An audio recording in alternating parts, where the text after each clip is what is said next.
In this video, I'm going to tell you some reasons why folks you think are demonstrably average seem to work all the time. And I'm going to tell you how that information can make your auditions and creative life successful. Hi, I'm Dan Calloway. I teach musical theater voice and vocal pedagogy at Boston Conservatory at Berkeley, and I have made every mistake a singer can make in front of paying audiences and table people alike so that you don't have to. So here we go. Truth time. One time I was doing a show, and one of the leads of this show was way average, like offensively average. And company members noticed this, crew members noticed this, I noticed this. And the thing that sort of topped it off was that this person would talk about their inherent belonging in the echelons of the principal performers. Now, to be fair, I think this stemmed from a place of anxiety in this performer and not from arrogance, but it didn't do them any favors among the company. I was an ensemble member, and ironically, I thought that I deserved to be a principal in this company. But I worked with an acting coach while the run of this show was happening. And this coach, Elizabeth Gamza is her name. She is a terrific coach based in Los Angeles. I worked with her and she came to see the show and she saw this actor in question. And she said about their performance, this person really stands for themselves. They stand for themselves. I didn't know what that meant. And Elizabeth told me that she noticed that I did not stand for myself. What that meant was this performer, whatever my opinion was of their skill level or what they were doing in the show, they took up the space they took up. There was never a doubt that they belonged there in that costume, in that role. This person wasn't asking for anybody's permission to be in that role. And whatever the source of this belief was, they owned their performance. So this highlights actually a major lie that performers tell themselves. And actually it shows up in life in general, not just in auditions and booking work. And this idea psychologists call the just world belief. That basically means that good things happen to people who do good things, bad things happen to people that do bad things, and that life has a fair retributive balance to it, that the world should be fair. So extensive studies of this belief reveal that combat veterans and abuse survivors, when they hold on to this just world belief, it actually increases and prolongs PTSD symptoms. So let's take that idea and move it over into the actor world. I want you to think about one acquaintance that you know who auditions for things. And I want you to think of this acquaintance who holds this belief. Think about what it's like when they walk into an audition room with this belief. When they do walk into the room with this expectation, that means they're putting the weight of universal justice in the hands of the table people. And with every disappointment, heartbreak, or audition that doesn't go their way, this only piles up the evidence of how unfair the world is. You compound that energy over time and you're bringing in a whole heap of story and need into an audition room with you. As you have probably ascertained by now, auditioning is not a meritocracy. Auditioning is not a fair process. It cannot be a fair process because it is engineered by human beings with very subjective opinions. I can remember going in for a tour of Les Miserables and after a few callbacks not being cast in that production. And I cried on my therapist's couch because it was a dream of mine and I was so sad. But there was also a part of me that believed, because I had auditioned so much for that show, that it was my turn and that I deserved to get picked. And clearly it wasn't my turn because I didn't get picked. My advice to you on this and to myself and what has worked for me is I question this belief. I examine if I am trying to decide if things have been distributed equally. The other thing that works for me is I think about all of the things in my life that go unfairly well. The fact that I am sitting here talking to you, I can see, I can hear, my body is not in pain, I have health. That's pretty amazing that all of those things are happening for me right now. I'm even remembering a time I was pulled over in LA one time because I was talking on my BlackBerry in my hand and it was supposed to be hands-free. And the officer was so angry at me. She was so mad at all the people she had seen on their phones, and I was one of them. And she said, I don't know why I'm doing this, but she just let me off with a warning. I don't know how that happened, but that was unfair. I mean, I broke the law, I deserved a ticket, and she let me go. So things like that happen in life as well. So I think we often gloss over when the odds are so epically in your favor. So that's something that also has helped me when this "that's not fair" story starts to percolate in my mind, because it's never helpful. It's never helpful.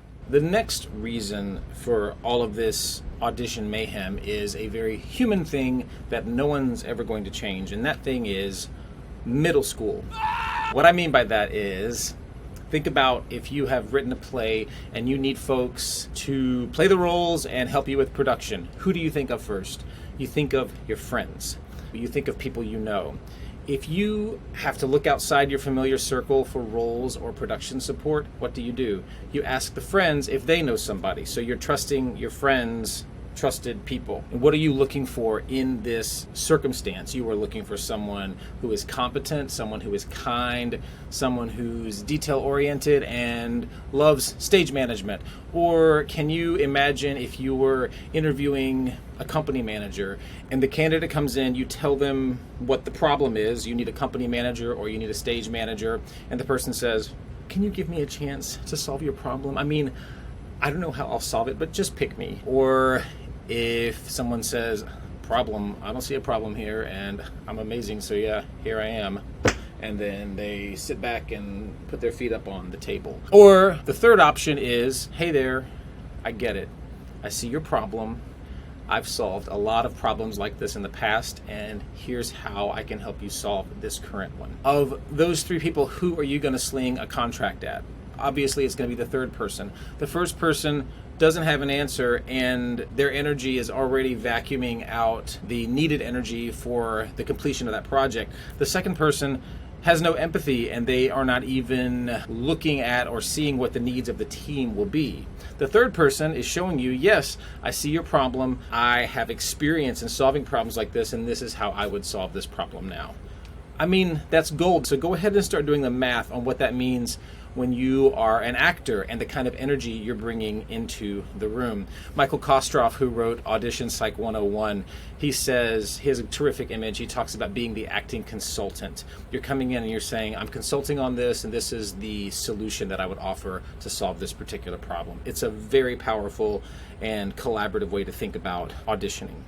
It's human to want people to pick you for stuff. We want to be chosen. It's a natural and a good desire. I mean, when my wife puts her hand on my back and says, I love you, I mean, that is the stuff. That is just balm to my soul. But if we're talking about being picked for shows, you need one or two things. The first is you need to create positive emotional associations with yourself.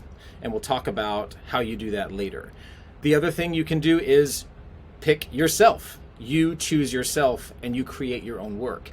And then you need to create positive emotional associations to yourself, because no matter how much you pick yourself, if you're an asshole, no one will want to be in the trenches with you. If this feels very middle school, it's because it is. Because guess what middle schools are full of? They are full of people. They just happen to be younger people with less developed prefrontal cortices. And I would even say that this fact of the prefrontal cortex bears out in many a rehearsal hall with people with more advanced chronology. It happens. So what can you do about all of this? How can you make your auditions and creative life more successful? First, we are going to define a successful audition. A successful audition means you prepare well, you share the work with artistry, skill, and an open heart, and you accomplish the goal you set for yourself in that meeting. That could be, I'm going to breathe. I'm going to think about my inhales. I'm going to see the environment. You can set a goal or intention for yourself for that particular meeting. And if you meet that, that's success. That's you growing as an artist. That's you improving 1% every time you audition. A successful audition is a clear preview of how you would solve a casting problem. And it's also a glimpse into the straightforward joy that it will be to work with you. And that's it. There's no outcome component that you can manage or control when it comes to an audition. You're not going to get the job.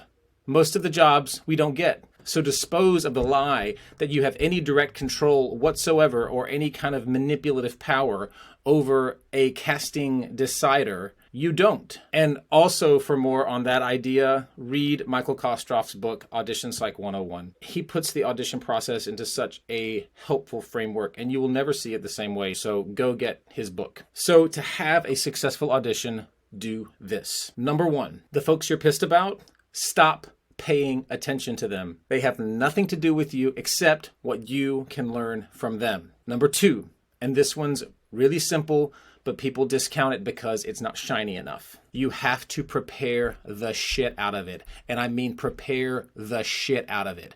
This means that although you're holding your papers, you're off book. You have your pitches, rhythms, and lyrics in your body. That's a lot more practice than you think it takes. In your body, because you've taken the time to do it. You understand this person you're being on a cellular, empathetic, and experiential from your guts level. Confidence only comes from competence, and that comes from your current skill and your prep. And put yourself in the table people's shoes. How do you feel when a person comes into a meeting prepared and ready? Exactly. You feel good, you feel respected, and you feel like, wow, this person has given me a gift, the gift of their time, because that's what you're doing when you go into an audition. You are donating your time. It is a free gift that you are giving to show and share your work. And go ahead and let this boost your ego. If you know you work harder than other folks, let that fuel you. Know that it will pay off because it has to in some way. The same way that you stop looking for completely fair and equal measures based on input and output, when you let go of the just world belief, you can also know that cause and effect is still a thing. Cause and effect still happens. This is a both and situation. If you put in the work, if you give away incredible work in that audition room, you're going to get results. It can only have compound interest. If you go in and share fantastic skill with someone who makes casting decisions and that particular project isn't a fit for you, you've built up artistic goodwill with that decider. It's just human that they'll want to pay you back for your investment with them with more opportunities for future projects. Ego is like butter, salt, heat, sweetness, sugar. A little conscious and measured addition in your recipe goes a long way. So be conscious of your ego and dance with it. Use it to your advantage, because there will never be a time when we don't have ego. And there's a subcategory to this. I'll say number 2A. Number 2A is be good. Have a sober and humble estimation of your skill level. Video yourself. Get good ears on your voice. Get a wise, incisive, and kind acting coach on your storytelling. What are your blind spots? What are your blocks? Get in there and work on them and become the electric, malleable, and expressive performer that you yourself can trust to tell a story with honesty and power. If you know you can do that, imagine the difference that will make when you walk in there to solve a casting problem. You will trust you. And you can't put a price on that, and that energy is not fakeable. And number 3. Have something rich and meaningful going on in your life besides this audition. Your performing career needs to live inside a rich and meaningful life. What do you have going on that gives life to you and those around you? Sit down and write down what's truly most important to you. Who are your people? Who do you love? And who loves you? And this is dramatic, but effective. And let's face it, we're dramatic. When you're on your deathbed, Is this audition or this show opportunity going to be the thing you're thinking about? I can't even remember all the shows I've done, and they weren't that long ago. If you're at an appointment and you know you have a writer's meeting later that day on a project that you've created, or you're having lunch with a friend that you haven't seen in a long time, it'll set you free to put things in context. And you won't put value on things that you don't need to put value on. What is valuable is your preparation and you showing up with excellence so that you prove to yourself that you are a skilled and generous performer who has a rich depth of artistry to bring to the table. So, back to those folks booking all those jobs who clearly don't deserve it and fill you with righteous indignation. Here are some possibilities to weigh. Maybe they're better than you think they are. And maybe just because you understand what a good performance entails doesn't mean that you're actually delivering that yourself. I remember when I realized the gap between my intellectual understanding of the thing and my actual physical execution of that same thing. And ouch. And thank God. It was a rough lesson, and I still learn it sometimes. I think I'm doing the thing, and I'm not doing the thing. Because we have an intellectual understanding of it, we deceive ourselves into thinking that we're doing it, and we're not. It takes embodiment, and it takes doing, and it takes a community of really smart people around you to reflect that back to you and tell you and call you out on your stuff. And notice what's in their energy. It might just be bravado, but there is something in their energy that communicates, I don't need this. They're not thirsty for connection at that party. And remember, you don't know their life. I just thought about that. I just thought about that line from Friday Night Lights. I don't want your I don't want your life. Anyway, that's what came up. But remember, you don't know their life. You are judging a performance aesthetic and a skill set, and you're attaching meaning to their character. So stop doing that. Number one, it's none of your business. And number two, it's a waste of your time while you could be working on a messa di voce exercise, getting your head voice and your chest voice to make friends. So it all comes back to what Elizabeth said at that time. You've got to stand for yourself. And I am convinced that having the skill, competence, and preparation underneath you is what will give you that foundation. And you can plant your feet on that. Do that over and over, and great results will show up in your audition life and in your creative life. It won't happen as quickly as you want it to, but it will happen if you put your body in the room and you do the thing over and over and over. You will see a return on that investment. So get in there and do the work. There is only one you. And folks need to hear the story that only you can sing. Now go sing!